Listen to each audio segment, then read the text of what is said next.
Assalamualaikum dan hai kepada semua pencatur. You must take your opponent into a deep dark forest where 2 plus 2 equal to 5 and the path leading out is only wide enough for 1. Benda ni, 2 tambah 2 sama dengan 5. Adakah ini kelas matematik? Tak Ini masih lagi kelas catur. Dan jadi ini merupakan kata-kata Michael Tal semasa beliau masih hidup yang telah diambil dari website Chess Mastery. Apakah maksudnya? Lebih kurang macam ni lah dia bagi tahu. Dia bagi tahu kat sini, korang sebagai pemain catur semasa kita bermain, kita kenalah bawa kita punya lawan tu masuk ke dalam satu hutan yang sangat gelap, di mana 2 tambah 2 sama dengan 5 dan jalan untuk keluar hanyalah muat-muat untuk seorang je. Maksudnya kalau tersesat akan sesat selamanya dan seterusnya akan mati dalam hutan tu. Itu maksud dia. Jadi ini sebenarnya menggambarkan corak permainan Tal di mana beliau sentiasa membuat sacrifice ataupun idea-idea yang sangat menarik dan sangat memeningkan kepala. Dan kita akan tengok corak permainan sebegini dalam game yang saya akan tunjuk kat sini. Baik, jadi pada hari ini kita ada satu game yang telah dimainkan pada tahun 1969. Dalam game ni, Tal yang bermain sebagai putih menentang seorang Grandmaster dengan nama GM Boris Golko. Boris Golko ni merupakan seorang Grandmaster juara dari Soviet, dan beliau telah pun berpindah dan menetap di Amerika Syarikat dan menjadi juara kat situ pula. Setakat hari ini, beliau merupakan satu-satunya Grandmaster yang pernah memenangi kejuaraan Soviet dan juga kejuaraan Amerika Syarikat. Okey, baik. Jadi kat sini kita ada putih yang dimainkan oleh GM Michael Tal menentang hitam yang dimainkan oleh GM Boris Golko. Permainan dimulakan dengan E4. Kita ada C5, Sicilian Defense kat sini. Knight F3, D6, D4, pawn makan pawn, knight makan pawn, knight F6 menyerang pawn yang berada di E4. Kita ada knight C3 mengawal pawn tersebut dan seterusnya E6. Boris Golko memilih untuk memainkan variasi Sicilian Sveshnikov. Kat sini Tal bermain dengan sangat agresif membuat tolakan pawn F4. Kita ada knight ke C6, bishop E3, bishop ke E7, Queen F3, A6, Tal membuat 000 dan seterusnya Queen C7. Kita ada satu lagi gerakan yang agresif. Tal memulakan serangannya dengan gerakan G4. Perlawanan diteruskan dengan knight makan knight D4, bishop makan knight D4 dan seterusnya E5. Kita ada pawn F makan pawn E5 dan seterusnya pawn D makan pawn E5. Dan Tal membuat gerakan Queen ke G3 kat sini membuat pin ke arah pawn tu sambil menyerang pawn di E5. Dalam posisi ni, bishop ke D6 mengawal pawn tersebut merupakan satu gerakan yang lebih solid, yang lebih sesuai untuk dimainkan. Namun kat sini, Boris Golko telah membuat satu kesalahan kecil yang pertama dalam game ni, iaitu beliau telah membuat gerakan knight makan G4. Kat sini, knight ke D5 boleh dimainkan terlebih dahulu menyerang queen yang berada di C7. Dan kalau queen melarikan diri contohnya ke D6, kita ada bishop ke E2 menyerang knight pula yang berada di G4. Dan Tal akan mempunyai serangan yang sangat agresif kat sini. Dia sedang menyerang pawn E5, dia sedang menyerang knight yang berada di E4, dan knightnya yang berada di D5 ni merupakan satu piece yang sangat bagus. Namun dalam posisi ini, Tal telah memilih untuk menggerakkan bishopnya ke E2, memilih untuk menyerang knight di G4 terlebih dahulu.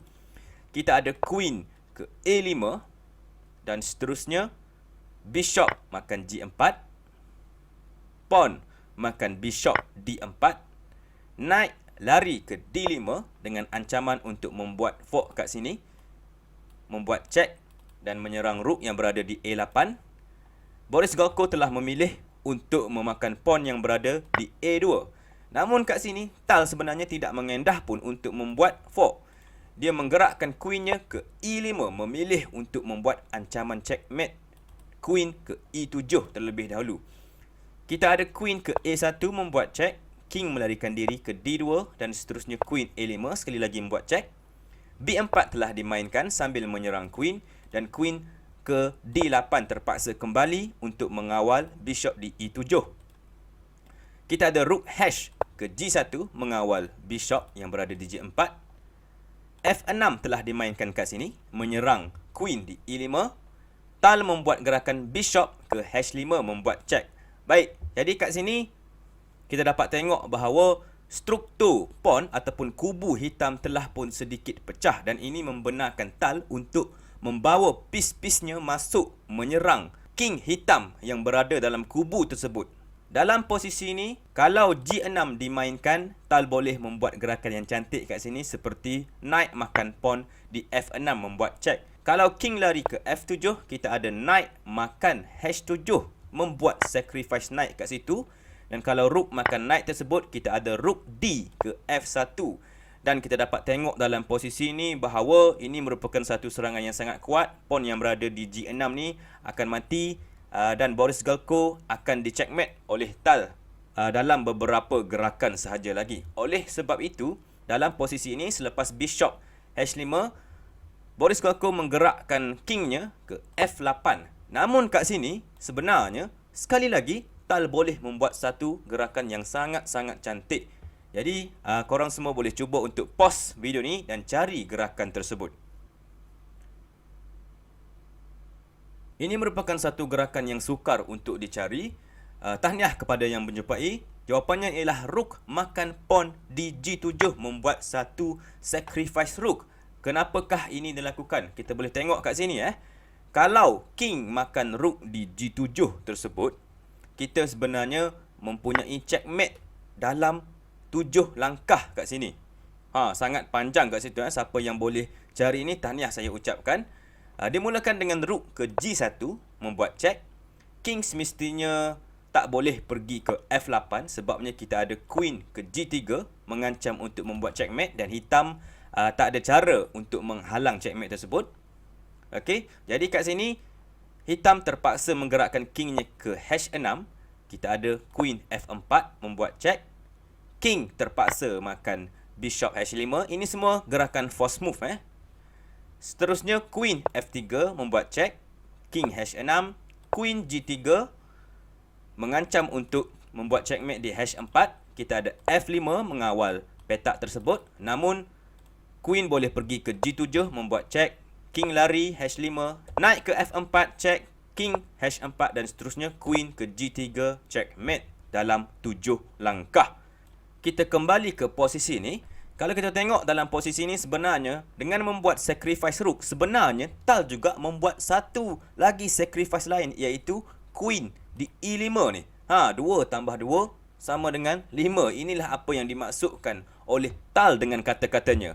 Kat sini hitam telah memilih untuk memakan queen tersebut menggunakan pawn F. Dan kita seterusnya ada rook ke F7 membuat check. King, kalau king melarikan diri ke G8, kita ada checkmate 3 langkah kat sini. Korang boleh cuba cari bersama-sama saya kat sini. Dimulakan dengan knight makan bishop di E7, check. Queen makan knight tersebut. Rook G1 membuat check dan kat sini tak ada apa lagi yang boleh membendung checkmate ini. Hitam boleh melambatkan checkmate dengan menghalang menggunakan bishop dan juga menggunakan queen. Namun rook masih lagi dapat memakan piece-piece tersebut dan seterusnya membuat checkmate. Oleh sebab itu, selepas gerakan rook F7 check, king melarikan diri ke E8. Namun, masih juga tidak dapat menyelamatkan dirinya sendiri. Kita ada rook makan bishop di E7 membuat double check kat situ. King terpaksa larikan diri ke F8. Seterusnya, rook ke F1 membawa satu lagi piece yang lain datang menyerang. King ke G8 dan rook F datang ke F7 kat situ dengan ancaman untuk membuat checkmate di petak F6. Dan dalam posisi ini, Boris Galko telah memilih untuk resign dan menyerah kalah. Kenapa? Sebabnya ancaman untuk membuat checkmate di F6 ni tak dapat dikawal. Kalau queen ke D6, kita ada rook ke E8 membuat check dan seterusnya queen terpaksa halang dan kita ada satu checkmate pattern yang sangat menarik dengan knight ke F6 checkmate. Lagi cantik kan, kita dapat tengok semua piece-piece putih kat situ melingkungi raja hitam. Namun pada gerakan ke-25 sebenarnya kat sini, selepas king bergerak ke G8, Tal terlepas checkmate 2 langkah kat sini. Ada sesiapa yang nampak ke? Korang boleh cuba pause video ni dan cari gerakan checkmate tersebut.